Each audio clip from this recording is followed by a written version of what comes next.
కాలువలపై అక్రమ నిర్మాణాలను స్వచ్ఛందంగా తొలగించుకోవాలని రామగుండం ఎమ్మెల్యే మక్కన్ సింగ్ రాజ్ ఠాకూర్ కోరారు.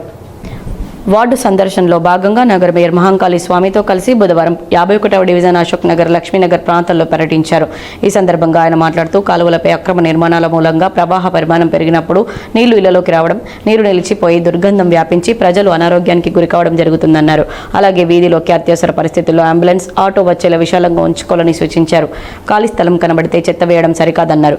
బహిరంగ ప్రదేశాల్లో చెత్త పడవేసిన వారికి భారీ జరిమానాలు విధించాలన్నారు. 10 ఏళ్లుగా కాలువల్లో నిలిచిపోయిన సిల్ట్ను స్పెషల్ డ్రైవ్ ప్రారంభించి తొలగింపు ప్రక్రియ చేపట్టడం పట్ల హర్షం వ్యక్తం చేస్తూ నెల 10 రోజులుగా జరుగుతున్న ఈ పనుల్లో పాలు పంచుకుంటున్న మేయర్, డిప్యూటీ మేయర్, కార్పొరేటర్లు, అధికారులు, సిబ్బందిని ఆయన అభినందించారు. మున్సిపల్ పారిశుద్ధ్య సిబ్బంది బాగా పనిచేస్తున్నారని కితాబునిచ్చారు. లక్ష్మీనగర్ రోడ్లను విశాలంగా తీర్చిదిద్దే ప్రక్రియ చురుగ్గా సాగుతోందని, త్వరలో గణేష్ నగర్ వైపు రోడ్డు నిర్మాణం ప్రారంభమవుతుందన్నారు. సహకరిస్తున్న వ్యాపారులకు కృతజ్ఞతలు తెలిపారు.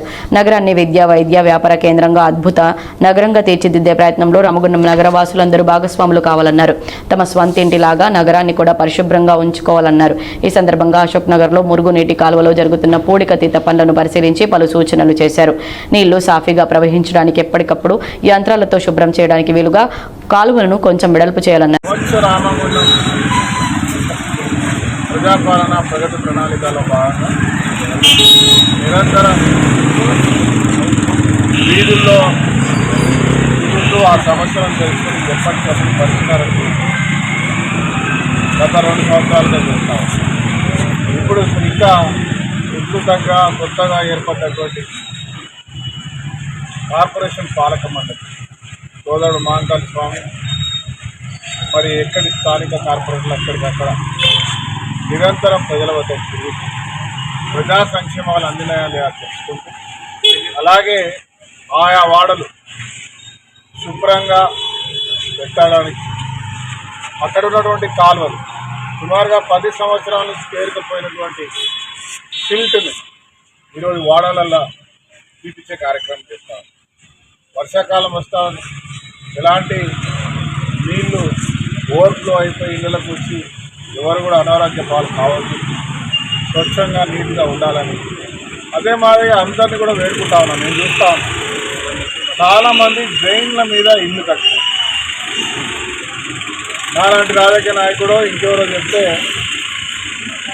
మరి ఆ రోజు నాడు కరప్టెడ్ అధికారులకు డబ్బు ఇచ్చో ఏం చేసో ఇల్లీగల్గా కట్టడం, దానివల్ల గతంలో కూడా ఎవరైనా అధికారులు క్లీన్ చేయాలంటే క్లీన్ చేయలేకపోయినారు కావచ్చు నాకు అనిపిస్తూ ఉంది.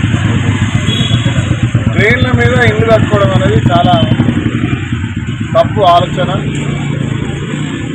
ఇల్లు కట్టుకోవాల్సిన ప్రాంతంలో మీకే ఎవరైతే కట్టుకున్న వాళ్ళకు కూడా ఇబ్బంది అవుతుంది. డ్రైన్లో ఉన్న దుర్గంధం ద్వారా వాళ్ళ ఇళ్లలోకి ఊహించలేనటువంటి వ్యాధులు వచ్చేటువంటి ప్రమాదం కూడా ఉంది. దయచేసి కోరుతా ఉన్నా, మీరే స్వచ్ఛందంగా తొలగించుకొని అధికారులతో సూచించిన మేరకు సహకరించండి. దాన్ని కూడా రాజకీయం చేస్తున్నా అనుకున్న వాళ్ళకి మీరు ఒక్కసారి ఆ దుర్గంధంలో ఉండే ప్రయత్నం చేయండి అని చెప్తా ఉన్నాను. నిజాలు తెలిసే కార్యక్రమం చేస్తూ ఈ నగరాన్ని ఒక అద్భుత నగరంగా తీర్చిదిద్దే కార్యక్రమంలో అనేకమైనటువంటి ట్రైన్లు, లైట్లు, రోడ్స్ విశాలమైనటువంటి బ్రహ్మాండంగా భవిష్యత్ తరాలకు ఎలాంటి ఇబ్బంది లేకుండా చేసే కార్యక్రమం చేస్తాం. తాత్కాలికంగా కొందరికి నష్టం జరిగింది, కానీ ఈరోజు వాళ్ళు చాలా సంతోషంగా ఉన్నారు. ఉదాహరణకు లక్ష్మీనగర్ మెయిన్ మార్కెట్లో ఉన్నాం. ఇంత పెద్ద మార్కెట్లో రోడ్లు వైడింగ్ చేసి ఏర్పాటు చేయడం అనేది చాలా టఫ్ జాబ్. ఎవరికి ఇబ్బంది కలుగుతుంటూ బ్రహ్మాండమైన రోడ్లు వేస్తాం. ఇంకా ప్యాచ్ వర్క్లు ఉన్నాయి. ఇక్కడ నుంచి గణేష్ నగర్ వరకు ఉన్నది, అదే మాదిరి ఈ నుంచి చౌరస్తా వరకు ఉన్నది.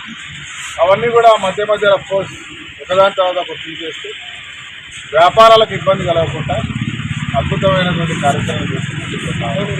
అదే మాదిరిగా ప్రతి వాడ, ప్రతి డివిజన్లో మా మేయర్ గారు, అదే మాదిరిగా వారి యొక్క టీం అందరూ కలిసి స్థానిక ప్రజాప్రతినిధులతో కలిసి, నాయకులతో కలిసి ఆయా ప్రాంతాల్లో 10 ఫీట్లు, 4 ఫీట్లు, 6 ఫీట్లు ఉన్న దారులను ఇష్టానురీతిగా కట్టుకున్న మెట్లు అలాంటివి తొలగించి 10 నుంచి 15 ఫీట్లు, కొన్ని ప్రాంతాల్లో 20 ఫీట్ల రోడ్లు వేస్తూ ఈరోజు చిన్న స్థాయి కార్మికుడికి కూడా చిన్న కారు అలాంటి వ్యవస్థ ఉంది.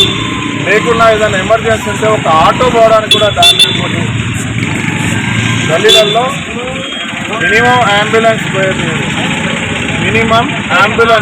విధంగా మినిమం ఆటో పోయే విధంగా ఇలా దారులు నిర్మిస్తూ ఆ దారులతో పాటు డ్రైనేజ్ నిర్మిస్తూ ఇవాళ ఒక అద్భుతమైన నగరంగా సువిశాలమైనటువంటి నగరంగా బ్రహ్మాండమైనటువంటి అన్ని ప్రాంతాలకు అటు పంచ నుంచి ఇటు ధర్మారం క్రాస్ రోడ్ నుంచి ఇటు అంతర్గాం నుంచి ఇటు మంచిర్యాల నుంచి ఏ ప్రాంతాల నుంచి అయినా సరే ఒక 25 నిమిషాల్లో గోదావరికని చౌరస్తాకు చేరే విధంగా విశాలమైన రోడ్లతో ఫ్లైఓవర్లతో ఓవర్ బ్రిడ్జ్లతో. ఈ కార్యక్రమంలో స్థానిక కార్పొరేటర్ ఆకారపు రేఖ మహేష్, నగరపాలక SC Guruveera, TPS Naveen, DE Aftab, AE Mir, superintendent Pabbala Srinivas, sanitary inspector Sampath తదితరులు ఉన్నారు.